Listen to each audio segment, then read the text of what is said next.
Woman, an in-depth exploration of the world of women today with Samantha Dean. Good evening. Tonight our topic is sexual problems in marriage and one way of dealing with them. Our guests are Mrs. Mae Biggs and Dr. Richard Spitz, clinical and research associates at the Reproductive Biology Research Foundation, started by Masters and Johnson in St. Louis. Dr. Spitz and Mrs. Biggs, what are the most common problems that people come to you with? I'll answer that. And I would like to just start out by saying that the most common problems that we're confronted with at the foundation are those of interpersonal communication within the relationship. Now, this not only is directly in relation to the social aspects of the relationship, but also will permeate into the sexual area. So that when we see couples at the foundation, we're seeing some people with gross communication problems, whereas the sexual aspect is not as problematic in those people. Another group would be where the sexual problems would be very great and the communication would be also problematic but not as great as in the first group that I just mentioned. I see. Well, talking about sexual problems specifically, what in that area do you find to be the most common problems? Well, the most common problems probably are premature ejaculation in the male and non-orgasmic return in the female. Would this but there's a much broader gamut than that, suffice to say. Would this be loosely termed as impotence, premature ejaculation? No, not in our definition, certainly. Premature ejaculation is just very rapid ejaculation. How about impotency? Is this a problem today? It is a problem, yes, but it's not nearly of the same magnitude as would be premature ejaculation in the male. Really? Because you can sort of hardly pick up a magazine without reading something about impotency and the impotency boom. And I sort of had the feeling that it was really very definitely on the increase.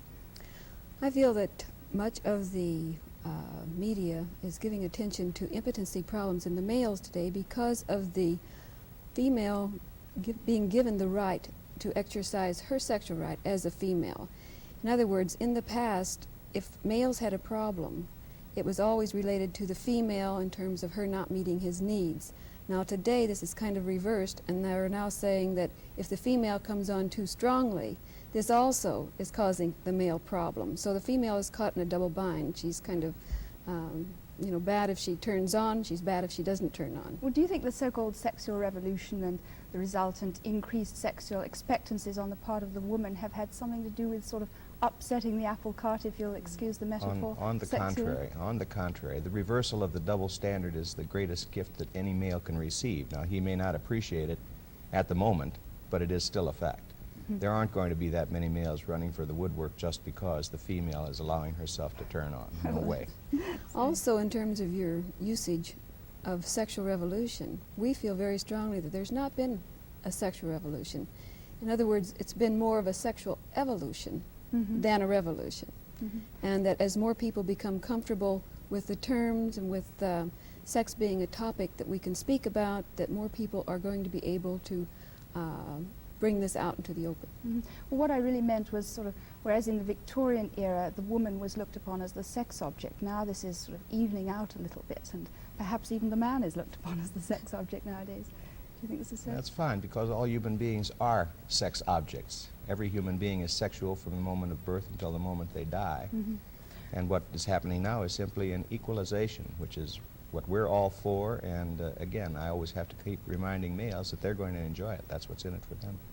Well, let's take a situation where a man comes to you with an impotency problem. Do you ever see him alone or treat him alone, or do you always treat the couple as a unit?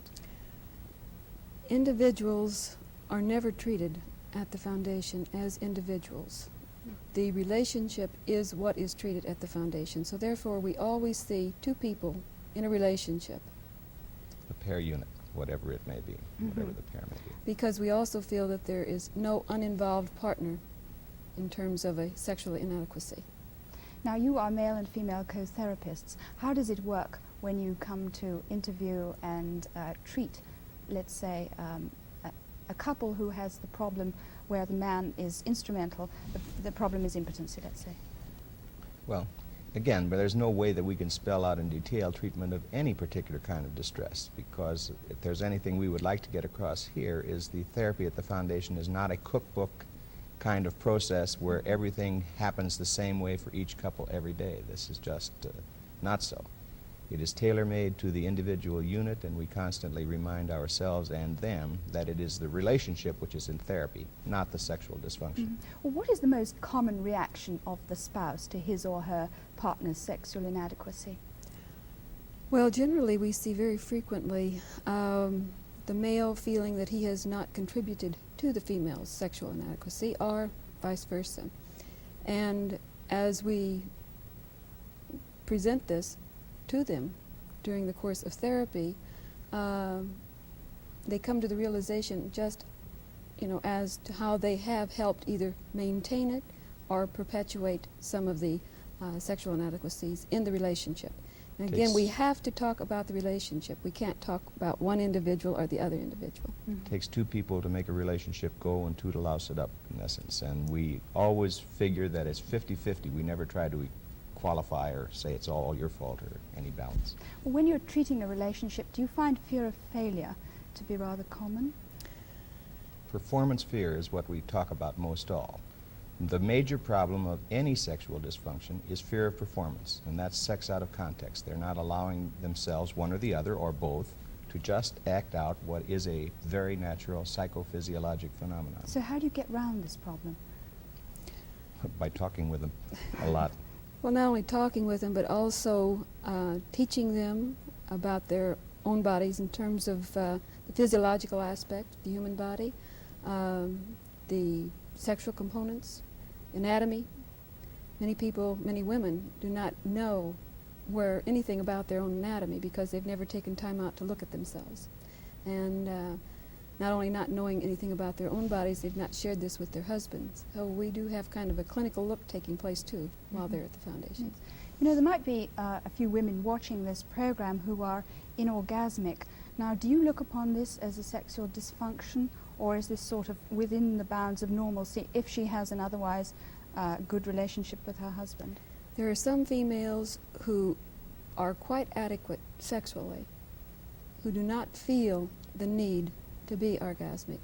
Orgasm in the female is an involuntary triggering of the nerve muscle tension that accrues during sexual excitement.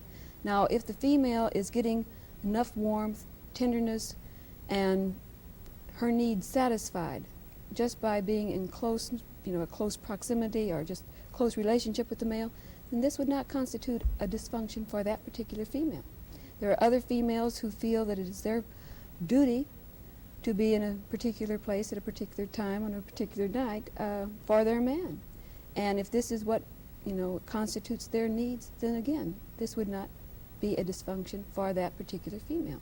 I think it's important to stress that the Foundation, again, treats people where they live, not where we think they should be, but where they want to be. And whatever that relationship wants is what is in therapy process. Is there any age limit? I mean, say a couple of 65 came to you for treatment. Would you treat them? Oh, of No course. age limits. No age No age limits. limit. And does your treatment vary at all according to the age of the person? Treatment varies not only with the age, but with each unit. In other words, the therapy is tailor-made for every couple that comes to the Foundation. Well, I know this is why I can't ask you to give a day-by-day breakdown of the treatment, because it is so specific and so individual, but are there any techniques which you feel are unique to Masters and Johnson, which Masters and Johnson themselves just concentrate on?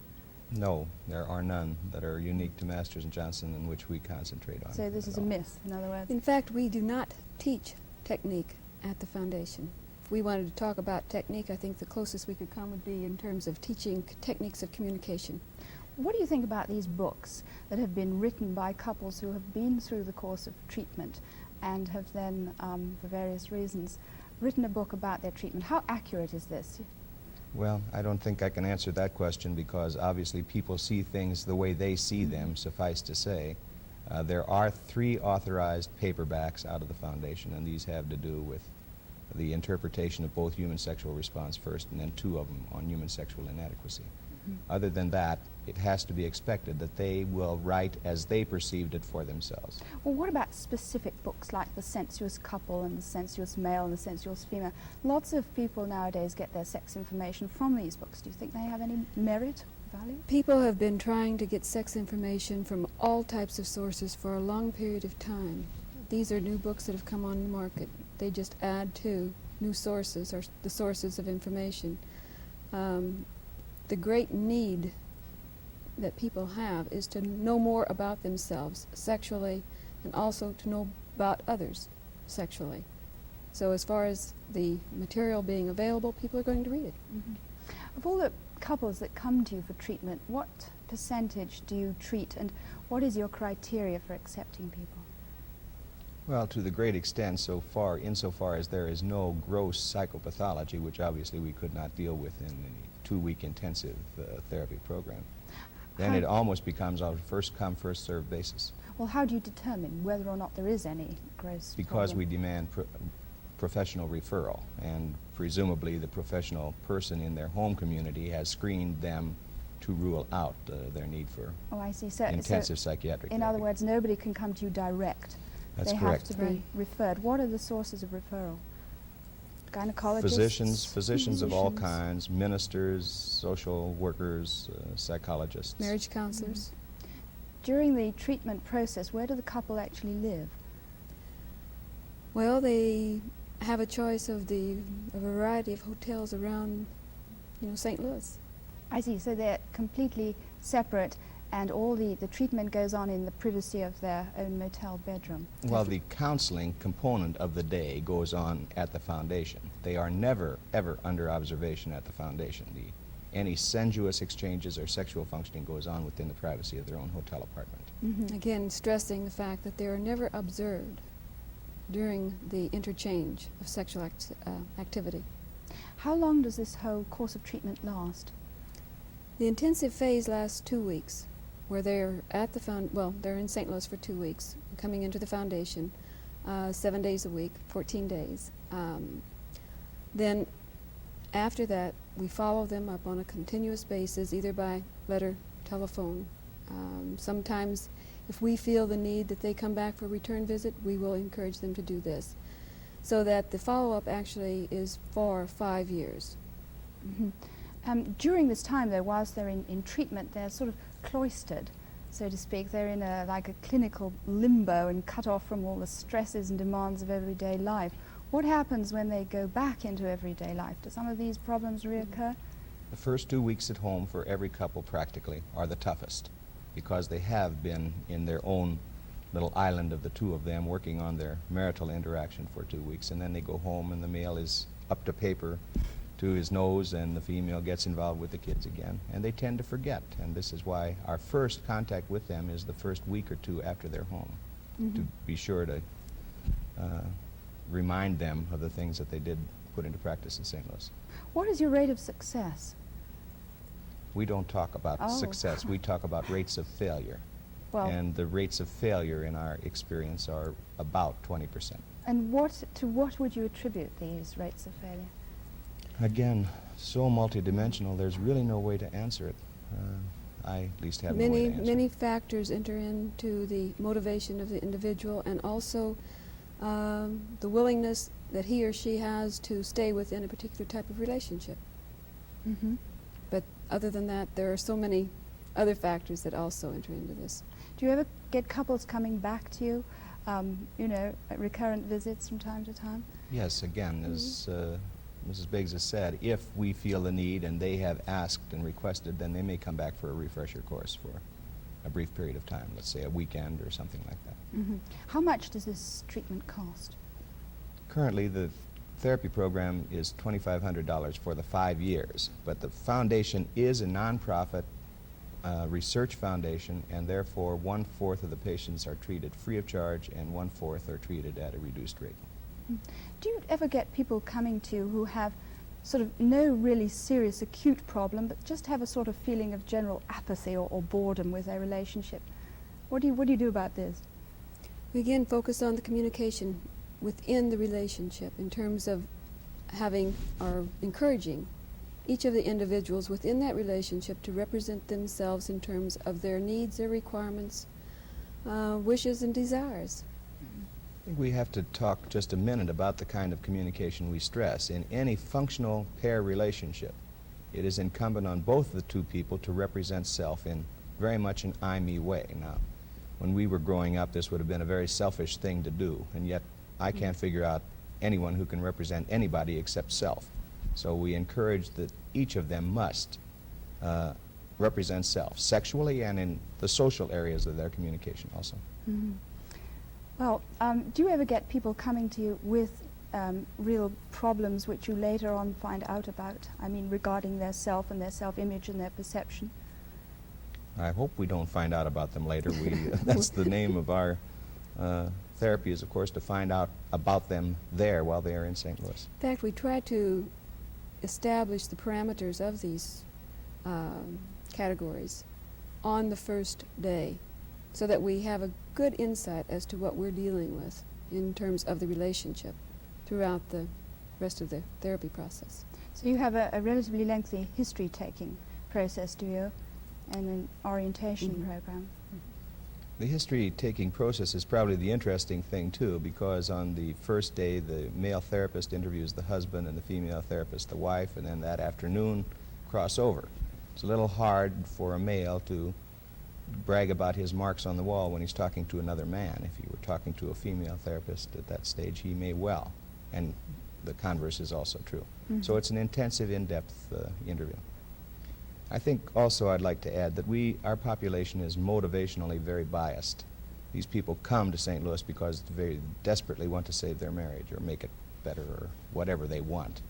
But the motivational bias is certainly there.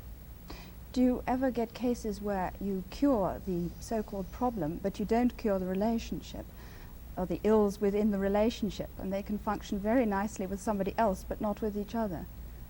Well, that happens before. If it happens after, we will also assure them that they need a pair of lawyers and not a pair of doctors.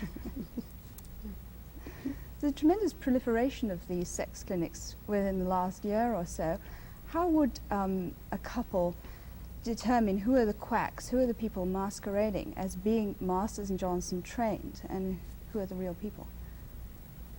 Well, there are 7 units that are presently practicing in their own geographic areas, not, again, under the aegis of the Reproductive Biology Research Foundation, but in their own practices in the universities. These people have been named in a number of articles and listed, and but the point really here is we would not want to say that Masters and Johnson or the Reproductive Biology Research Foundation is the Mecca, and this is the only way that therapy can be done for marital problems or anything approaching that. It is just one approach which seems to be reasonably successful. All right, well, we won't go into the other approaches. I'm sure you don't want to elaborate on that. How important do you think the overall sex, rather the sex pattern, is to the overall picture in a marriage? Well, certainly sex is not the end-all and be-all of a marriage, but it certainly is a very important component of a marriage. In other words, if we find that people are unable to communicate effectively inside the bedroom with one another, then there's going to be some problem areas outside the bedroom. And vice versa. And the converse of this is also true. The point, I think, again, is to define sexuality as we define it, at least, as a dimension of personality. Every human being in his or her uniqueness is a sexual being, and we communicate sexuality. Sex is just one way in which sexuality is communicated. But in a pair-unit relationship or a marriage, it's an awfully important way. And when we're talking about sex being only one way in which sexuality is communicated, we're not talking specifically about sexual intercourse. We're talking about sexual activity which can be seen along a continuum, which involves anything from holding hands, to kissing, to hugging, to walking down the street together, to cupping one another's face and their hands, to stimulation and also intercourse. How important do you think are parental attitudes when children are growing up, relating to what you've just been talking about, touching and open demonstrations of affection in front of the children? Fantastic effect. This is where it is. As each human being develops, again, in his unique fashion, he or she develops a system of self-esteem or self-value. That's the total sexuality value of self. And within that, again, a system of sex values. If the person, the child growing up, has no model in the parental relationship, for example, or in his environs, or if there's no touch-feel kind of communication, nonverbal communication, this portends to some difficulties later on, unless the situation is reversed subsequently. We feel that every individual has the need to be accepted for him or herself. If that need is not met, then they're going to try to achieve acceptance by some other means. Some individuals seek to achieve this acceptance by achievement, becoming achievement-oriented. And let's take, for instance, a female in school who feels that she can be accepted by making, top grades and also moving on career-wise. I'm not stating this in terms of it being a generalized type of thing, but this is one of the areas that we do see, that if the female proceeds in terms of the achievement orientation and forgets that there are feelings inside and that she can be accepted for herself, then she will have the tendency to disregard the feelings and feel that she is valued just for her own intellectual prowess. Well, do you ever get cases where there has been a breakdown at home in the parental-child relationship and you have managed to bring about a successful improvement? You mean as it affects the children then when they return home? No. Where there's been a pattern of lack of communication and where there's been a sort of breakdown in the parental relationship with the child has grown up with sexual problems. What I'm trying to ask you is, have you had success in these cases where the sort of odds have been against you? Well, yes. You see, almost every sexual problem, again, started early on in terms of its background and having sex out of context, as it's being dirty or unnatural or whatever it may have been. This is again, sex not in its natural context, but made something special and different.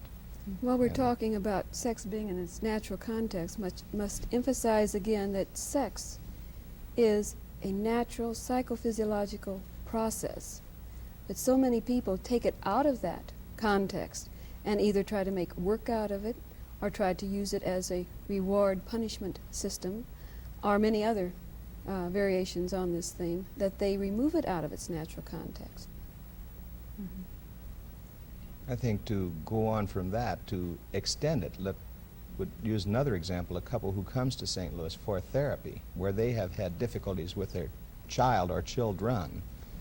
When they go home, the child sees the pattern of the parents' interaction and the flow between parent and child also improves.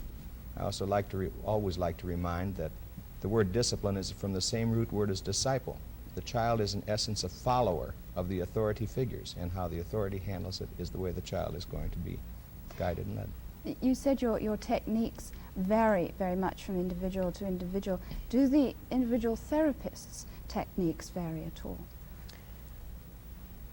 Well, I have to say yes, there's an individuality in every one of us in how we conduct therapy, in terms of our personalities, not in terms of the concepts that are the basis of the therapy at the foundation. How many groups of co-therapists are there? 4 groups, 8 therapists. 8 therapists. 4 females and 4 males. Supposing a couple wanted to come to you, what length of period of time would they expect to wait? I mean, do you have long waiting lists? 4 months. 4 months is an average? At the present time is the average, yes. Some, for example, an unconsummated marriage, we would take sooner. Some situation that is critical, we would try to put on a rush basis. And what would you regard as an emergency? Well, one would be an unconsummated marriage, where that's the most likely one I can think of right now. Right. Yes. Or where there has been separation and divorce is threatening, and this might be a cause for more rapid time of entry. What type of contraceptive measures do couples use when they're in your clinics undergoing treatment? Again, their preference. Contraception, like everything else in marriage, is a joint responsibility or dual responsibility. So whatever type of contraception Whatever they've been contraception using they're before. on, this is what they use there. And they just continue. What, in your opinion, where is the greatest need in the area of human sexuality today? prevention? I think there's no question about the fact that we'd like to be out of business if we could work our way out of business by doing prevention. This includes, of course, programs in universities and colleges, also information lower down, but a lot of teaching of teachers of human sexuality. Well, is this going on? How widespread is this in the country? It is not nearly widespread enough. There are not that many courses on human sexuality, and it has to become more and more widespread, and it's just a matter of, again, training the people who are going to do the teaching. The information that is being disseminated has to be accurate information, or else we'll get right involved in the same old perpetuation of myths, taboos, misconception. In fact, we may even be creating our own modern myths, taboos, misconception. And the teachers have to be comfortable with their own sexuality, too, which is a really primary requisite. So the therapists themselves have pretty thorough screening, I presume. That's correct. That's right. Yes, indeed. But education is certainly what we consider to be the hallmark now of need. Dr. Spitz, Mrs. Biggs, thank you very much indeed. Thank you for watching. See you again next week. Good night.